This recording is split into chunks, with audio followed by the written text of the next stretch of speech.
Hello, friends, and welcome back. This is the Sticker Stories podcast, episode 2, season 2. We have Chris from Longmont Bicycle Company with us. We're in the brand new podcast studio. We've got the sticker wall. We've got the entire sticker set. We've been working hard on this for the last few weeks. You've probably seen it if you've been checking on Facebook, Instagram.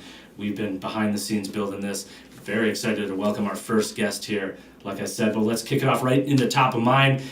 Today is National Pizza Day, and I am psyched about this big old order of pizza stickers. So get out there and eat some pizza on National Pizza Day. I also want to give a shout out to Sticker Sheets. February, we're doing a sticker sheet coupon. That's $250 free if you buy 500, but sticker sheets are excellent if you want to include multiple designs on one sheet. You can see Hell's Basement Brewery here doing their logo in the middle, bunch of other cool catchphrases and things around the side, pictures of growlers, and local beer tastes better. We definitely agree with that. We got a fridge full of craft beer over here.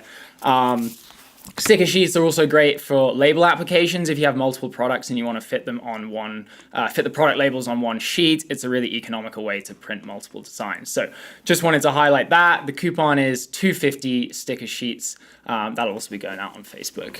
Perfect. You notice Hamish is wearing a hat. Give a little shout out to Johnny Battle. They sent some custom embroidered hats out to us. They came to one of our huddles. We've talked about how open book finance works in the past, friends. If you've been listening, we talked a little bit about the huddle, which is our meeting where everyone's together. Then they came over here to the sticker studio. And they set in what's called our level 10 meeting, and that's a little bit different structure, and they were very excited and happy about that, so they sent us a thank you. Hamish is rocking the hat. I was rocking it the other day. We're impressed by the quality embroidery, and also the colors look really great. People are jealous around the factory of our cool hats. So, but in general, we want to kick it. I'm going to let Hamish kick it off here with our special guest and get us right into the story of the day. What's your top of mind, though? You got to show us your stickers. What are you thinking about, Chris? Yeah, we use our stickers at the shop at Longmont Bicycle Company. Kids love these things just as much as adults do.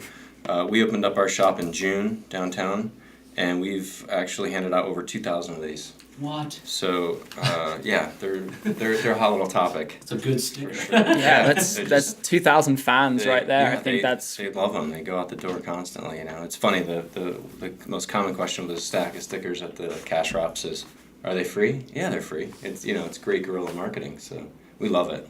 And I'm a kid inside. I love stickers. Yeah, I say this all the time. I'm a huge cyclist, and going back whenever you'd buy new bike parts, they always come with stickers, and that was probably my introduction to stickers. Those skate brands and the bicycle industry were probably the early adopters of kind of sticker marketing. Oh, absolutely, yeah. Yeah, we have a drawer in one of the cash wraps for kids, and it's just stickers from all of our manufacturers. Yeah, all the suppliers. That's cool. Up, the kids come in and they prefer that over bubblegum. Oh, for sure. Yeah, I'm sure their parents do keep the dental bills down, give them stickers rather than candy. Yeah. So, just like you said, you opened up recently. Just give us a little bit of introduction, how it came to be, Sure. and what led you here. Yeah. We opened up our shop in June of last year. We saw that a local shop that had been open for over 40 years, a family-owned bike shop in town, they were retiring, and we saw that as an opportunity to keep that service going in Longmont. So we took the opportunity there to find a space, hooked up with Trek and Felt as our bikes, and a lot of local distributors for all of our parts and accessories and soft goods. And just hustled and cranked it out and got everything going a few months later than we wanted to last year, but we opened up June 9th. And it's just been great ever since. It's just wonderful response from the community of Longmont. We were able to transfer a lot of the clients from that family shop that had been open for decades over to us.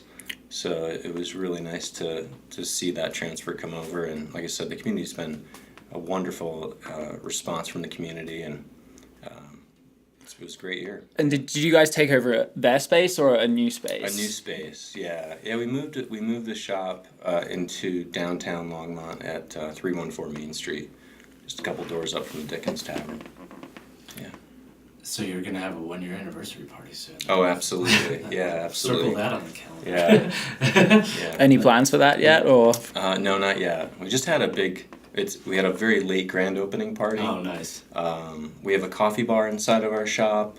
Makes it really nice for people to come in, grab a coffee drink while they're waiting for whether it be service or they're just shopping around. They can grab a coffee and hang out. We have a lot of people that come in and just get on their laptops. A lot of artists come in and work from the shop, or a lot of people have that Wi-Fi, Yeah. instant community. Yeah, it's great. Yeah. So Coffee and Wi-Fi, the Yeah. secret to any community. Yeah. For it's a nice little space to build that community in town. Was it always the plan to have a coffee shop, or was that something, you thought about the bike shop and then were like, oh, this is how we can do something extra? Yeah, it came on pretty quick. Yeah, the bike shop quickly turned into we should probably put a coffee shop in with a bike shop. A lot of the bigger cities are doing it now, as far as New York and L.A., Chicago, that type of thing. So Portland. Yeah, I've seen a few shops, with full-on bars and stuff inside, which is kind of fun, coffee before, beer afterwards. Yeah, absolutely. Yeah, we're seeing that right here in Denver and Boulder as well. So, what's your background just in cycling and with bikes? I mean, everyone has the classic I rode, my little BMX. Sure. My dad taught me that, but that there's a big gap for a lot of people, Yeah. especially people who devote their whole life to the bike industry. Hamish was in the bike industry. I was tangential in the bike industry. I worked for Bicycling Magazine, and made maps for them. And Hamish, you were. I worked for a publisher, yeah. Yeah, So so- I worked in advertising, but for a few magazines.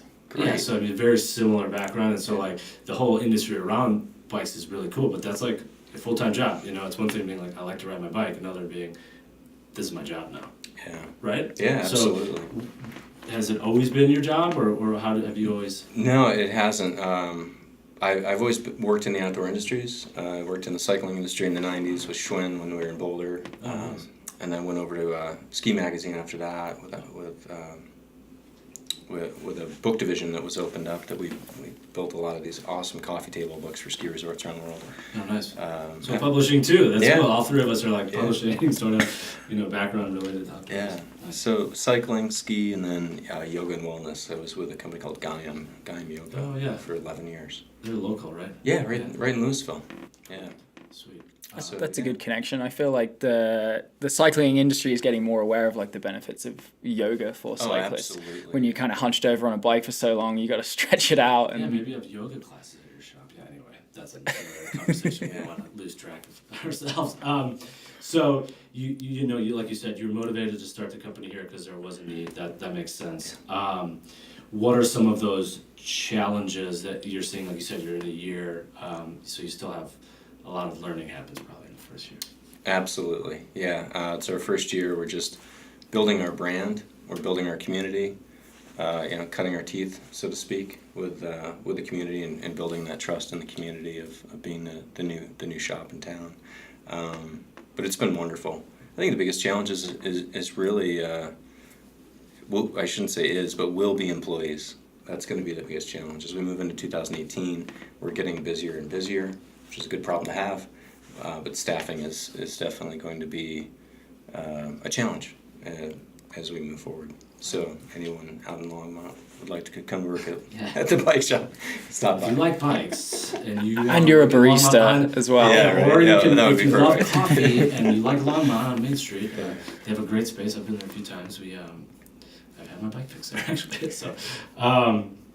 So that makes sense. So staffing and just getting people into your culture and really growing your brand around that customer service. I mean, bike shops are such high touch, customer service experiences from the mechanic side to sales side, and people all have such different needs when it comes to riding a bike. Even though we all just want conveyance, I suppose. Yeah. Right. Yeah. But how do you break down body types and Yeah, riding styles?